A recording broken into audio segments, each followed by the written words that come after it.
ఇప్పుడే అందిన వార్త. కుళాయి నీళ్లు తాగి 20 మంది పరిస్థితి విషమం. తీవ్ర టెన్షన్లో అధికారులు. వివరాలు వీడియోలో తెలుసుకుందాం. వీడియో స్కిప్ చేయకుండా పూర్తిగా చూడండి. అప్పుడే కంప్లీట్ ఇన్ఫర్మేషన్ అయితే అర్థమవుతుంది. అలాగే ఇంకెవరైనా మన ఛానల్ సబ్స్క్రైబ్ చేసుకోకపోతే వెంటనే సబ్స్క్రైబ్ చేసుకోండి. ప్రభుత్వం నుంచి వచ్చే ముఖ్యమైన అప్డేట్స్ అన్ని మిస్ అవ్వకుండా మీకు ముందుగానే తెలియజేయడం జరుగుతుంది. ఛానల్ సబ్స్క్రైబ్ చేసుకున్నట్లయితే ప్రభుత్వం నుంచి వచ్చే అప్డేట్స్ ముందుగానే మీకు నోటిఫికేషన్ అయితే వస్తాయి. అలాగే వీడియోని లైక్ చేయండి, మరింత మందికి సమాచారం చేరుతుంది. ఇంక వివరాలకు వెళ్ళిపోదాం. ఏపీలోని అనంతపురం జిల్లా గుంతకల్లు మండలం నెలగొండలో కలుషిత నీరు కలకలం రేపింది. నీళ్లు తాగిన జనాలకు వాంతులు విరోచనాలు పట్టుకున్నాయి. దీంతో గ్రామంలోని 20 మంది అస్వస్థతకు గురయ్యారు. వీరిని వెంటనే స్థానిక ఆసుపత్రికి అయితే తరలించారు. వైద్యులైతే ప్రస్తుతం చికిత్స అందిస్తున్నారు. అస్వస్థతకు గురైన వారి ఆరోగ్యం నిలకడగా ఉన్నట్లయితే తెలుస్తోంది. విషయం తెలుసుకున్న వెంటనే స్థానిక నాయకులు బాధితులను పరామర్శించారు. మెరుగైన వైద్యం అందించాలని వైద్యులను ఆదేశించారు. గ్రామంలో వైద్య శిబిరం ఏర్పాటు చేయాలని కోరారు.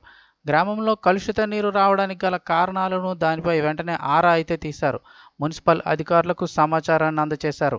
గ్రామంలో స్వచ్ఛమైన నీరు అందుబాటులో ఉండాలని ఆదేశించారు. ఇలాంటి ఘటనలు పునరావృతం కాకుండా ముందస్తు జాగ్రత్తలు పాటించాలని సూచించారు.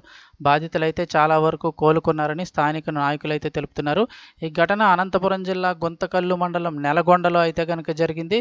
కుళాయిలో వచ్చిన కలుషిత నీరు తాగడం వల్ల అయితే గ్రామంలో చాలామందికి వాంతులు విరోచనాలు అయితే పట్టుకున్నాయి. ముఖ్యంగా 20 మందికి అయితే అస్వస్థతకు గురయ్యారు. వారికి ఆసుపత్రిలో అయితే కనుక వైద్యం అందజేస్తున్నారు.